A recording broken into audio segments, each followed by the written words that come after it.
मगरमच्छ के बारे में अभी तक हम सभी ने यही सुना है कि वो कितने खतरनाक, खूंखार और जानलेवा होते हैं। शायद इसीलिए कोई इनके नजदीक जाने का रिस्क नहीं लेता है। लेकिन क्या आप जानते हैं कि इस घातक शिकारी की भी फार्मिंग की जाती है, जहां उन्हें पहले पाला पोसा जाता है, फिर मगरमच्छ को जिंदा मारकर उनका मीट और खाल से बने उत्पादों को मार्केट में ऊंचे दामों पर बेच दिया जाता है। आज के इस वीडियो में हम आपको यही बताएंगे कि क्रोकोडाइल फार्मिंग क्या है और लालची इंसान अपने फायदे के लिए उन्हें कैसे मार डालता है। मगरमच्छ फार्मिंग के बारे में जानने से पहले हम मगरमच्छ के बारे में थोड़ा सा जान लेते हैं। Intro of crocodile. उबड़ खाबड़ शरीर, मजबूत जबड़ा और फुर्तीला इतना कि पल भर में ही शिकार को चट कर जाने वाला यह घातक शिकारी अफ्रीका, एशिया, ऑस्ट्रेलिया और अमेरिका में पाया जाता है। बेहद ही डरावना और बदसूरत सा दिखने वाला यह सरीसृप पानी और जमीन दोनों जगहों पर रहने में सक्षम होता है। इसे मुख्यतः दो प्रकार की प्रजातियों में बांटा जाता है। पहला मीठे पानी के मगरमच्छ और दूसरा खारे पानी के मगरमच्छ। मगरमच्छ की लंबाई की बात करें तो यह लगभग 5 से 7 मीटर तक लंबे होते हैं, जबकि इनका वजन 1000 से 1300 किलोग्राम तक हो सकता है।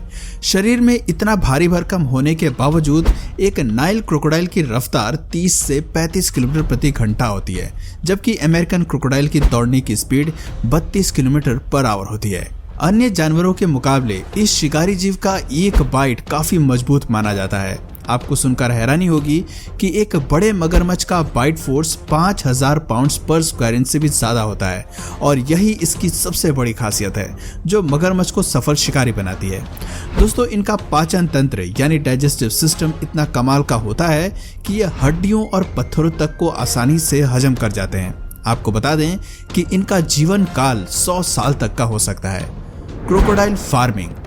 अब तो आप समझ ही गए होंगे कि मगरमच्छ कितने खतरनाक होते हैं, लेकिन इसके बावजूद कुछ देश ऐसे हैं जहां इनका धड़ल्ले से व्यापार होता है।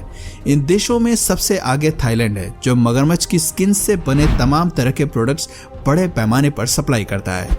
वर्तमान समय में यह बिजनेस इतना बढ़ गया है कि इसके लिए क्रोकोडाइल फार्मिंग की जाती है। क्रोकोडाइल फार्मिंग के अंतर्गत कई तरह के काम किए जाते हैं, जैसे मगरमच्छ के अंडों का रख रखाव, मगरमच्छ को खाना खिलाना, उसकी देखभाल करना और बड़े होने पर उनको काट देना। क्रोकोडाइल फार्मिंग के लिए किसी बड़े फार्म में सबसे पहले मगरमच्छ के अंडों को सुरक्षित स्थान पर रखा जाता है। बता दें, एक मादा मगरमच्छ एक बार में 10 से 60 अंडे देती है, जिन्हें 80 से 90 दिन तक इंक्यूबेट किया जाता है। फिर जब इन अंडों से छोटे छोटे बच्चे निकल जाते हैं तो उन्हें पानी में छोड़ दिया जाता है। यहाँ आप मगरमच्छ की तादाद को देखकर अंदाजा लगा सकते हैं कि ये कितने बड़े पैमाने पर इनकी फार्मिंग की जाती है। यहाँ आप क्रोकोडाइल फार्म्स में मगरमच्छों को आराम फरमाते हुए और उनके पसंदीदा फूड यानी मांस को खाते हुए देख सकते हैं। हालांकि ये बात अलग है कि ये मगरमच्छ इस बात से बेखबर हैं कि उनकी इतनी मेहमान नवाजी का असली वजह उन्हें मारकर व्यापार कर मुनाफा कमाना है। बता दें कि इन बड़े बड़े क्रोकोडाइल फार्म्स में न सिर्फ मगरमच्छों को पाला पोसा जाता है, बल्कि यहाँ कई कसाई खाने भी हैं। शायद इस वीडियो को देखकर आपका मूड खराब हो जाए, लेकिन ये सच है कि मगरमच्छ को खिला पिला कर बड़ा करने के बाद बारी आती है उनसे हिसाब लेने की, यानी उन्हें मारना काटना। यह भी क्रोकोडाइल फार्मिंग का एक हिस्सा है, जहां मगरमच्छ को लटका कर मीट और खून को अलग कर दिया जाता है। मगरमच्छ के मीट को मशीन की मदद से स्टोर करके मार्केट में सप्लाई के लिए आगे भेज दिया जाता है। इसके अलावा मगरमच्छ की खाल को अच्छी तरह से साफ करके कई उत्पाद बनाए जाते हैं, जैसे जूते, पर्स, बैग इत्यादि। अब बात करते हैं क्रोकोडाइल फार्मिंग की शुरुआत कैसे हुई, यानी इसका इतिहास क्या है। History of crocodile farming. इसके इतिहास की बात करें तो आपको इस खूंखार से दिखने वाले मगरमच्छ पर तरस आ जाएगा, क्योंकि इंसान अपने फायदे के लिए न केवल आज से बल्कि कई सालों से मगरमच्छ के मीट और खाल के लिए इसका शिकार करता आ रहा है। इसका सबसे पहले कमर्शियल यूज 1800 के दशक में नॉर्थ अमेरिका में शुरू हुआ था। बताते हैं कि पहले विश्व युद्ध के बाद 1865 के बीच इसके खाल से बने चमड़े, जूते, बैग और बेल्ट आदि प्रोडक्ट्स काफी डिमांड में थे। उस वक्त इनकी इतनी डिमांड थी कि अमेरिका के कई कारखानों में बड़े पैमाने पर मगरमच्छों का शिकार कर उन्हें प्रोसेस किया जाता था। फिर 1950 के बाद साउथ अमेरिका में भी मगरमच्छ का शिकार करना शुरू हो गया। सेकेंड वर्ल्ड वॉर के बाद इसकी मांग इतनी बढ़ गई कि अमेरिका, ऑस्ट्रेलिया, साउथ एशिया और प्रशांत महासागर के कुछ द्वीप पर इनके कारखाने खोले गए। इस तरह जैसे जैसे समय बीतता चला गया, इसकी डिमांड बढ़ती गई और क्रोकोडाइल फार्मिंग होने लगी। आज के समय में ये इतना बड़ा बिजनेस बनकर उभरा है कि हर देश इसमें अपना हाथ आजमाना चाहता है। फायदे का बिजनेस है क्रोकोडाइल फार्मिंग। जानकारों के अनुसार कमर्शियल क्रोकोडाइल फार्मिंग मुनाफे का सौदा है। हालांकि इस काम की शुरुआत के 3 से 4 साल तक आपको काफी मोटी रकम लगानी पड़ेगी। फिर जैसे जैसे आपको काम समझ में आएगा तो मानो आप पर पैसों की बारिश होने लगेगी। इस बिजनेस को शुरू करने के लिए न केवल पैसा बल्कि काफी बड़ी जगह की जरूरत होती है, जहां लाखों की संख्या में मगरमच्छों को आराम से पाला जा सके। आपको बता दें कि वर्तमान समय में इंटरनेशनल मार्केट में मगरमच्छ की खाल के बने प्रोडक्ट्स की काफी डिमांड है। एक्सपर्ट्स की माने तो इस बिजनेस में मुनाफा ही मुनाफा है। शायद इसीलिए दुनिया भर में इसके इतने फार्म्स खुल चुके हैं कि हर कोई बस इसी बिजनेस को करना चाहता है। हालांकि इस तरह की फार्मिंग करना कोई मछली पालने जैसा नहीं है। इस बिजनेस को शुरू करना काफी मुश्किल है। इसके लिए न सिर्फ केवल मोटी रकम और जगह की जरूरत पड़ती है, बल्कि तमाम तरह की परमिशंस लेनी पड़ती है। कानूनी मंजूरी मिलने के बाद ही मगरमच्छ फार्मिंग की शुरुआत की जा सकती है। लेकिन अगर एक बार कोई इस बिजनेस में सेट हो जाता है तो फिर उसकी बल्ले बल्ले है। सबसे ज्यादा मगरमच्छ फार्मिंग कहाँ होती है? समुद्र प्रकन क्रोकोडाइल फार्म विश्व का सबसे बड़ा क्रोकोडाइल फार्म है। आपको बता दें, थाईलैंड मगरमच्छ फार्मिंग का गढ़ माना जाता है। यहाँ चल रहे कई फार्म्स के अपने स्लॉटर हाउस भी हैं। यहाँ टूरिस्ट भी फार्म्स को देखने के लिए आते हैं। लेकिन एनिमल लवर्स के लिए ये बड़े दुख की बात हो सकती है, क्योंकि यहाँ मगरमच्छ के मीट, उनकी कीमती खाल और ब्लड के लिए उन्हें जिंदा ही काट दिया जाता है। थाई फिशरी डिपार्टमेंट की माने तो यहाँ 1000 से अधिक फार्म्स हैं, जिनमें करीब 12 लाख मगरमच्छों को पाला जाता है।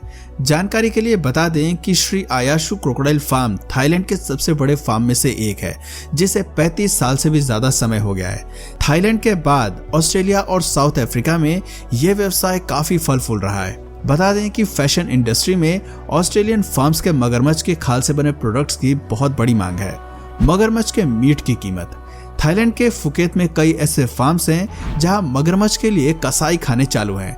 यहां लाइसेंस लेकर मगरमच्छ के मीट का बिजनेस किया जाता है। जहां इंडिया में चिकन और मटन की काफी डिमांड रहती है, वहीं थाईलैंड समेत अन्य कई देशों में मगरमच्छ के मीट की काफी डिमांड है।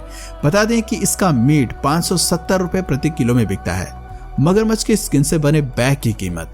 दोस्तों, अंतरराष्ट्रीय बाजार में मगरमच्छ की खाल से बने बैग्स, पर्स, जूते और बेल्ट की काफी हाई डिमांड रहती है। आपको बता दें कि इनकी खाल से बने एक बैग की कीमत लगभग 1.5 लाख रुपए है, जबकि लेदर सूट्स की कीमत करीब 4 लाख रुपए। दवाइयों में भी काम आता है इसका खून। बता दें कि सख्त चमड़ी वाले मगरमच्छ के शरीर के कुछ पार्ट से दवाइयां भी तैयार की जाती हैं। इसलिए मगरमच्छ के खून और पित्त की भी खूब डिमांड रहती है। इसके 1 लीटर खून की कीमत 1000 रुपए और पित्त का दाम 76,000 रुपए तक है। बता दें कि मगरमच्छ फार्म्स अपने प्रोडक्ट्स को दूसरे देशों में एक्सपोर्ट्स भी करती हैं, लेकिन पिछले कुछ सालों में इस बिजनेस में गिरावट आई है।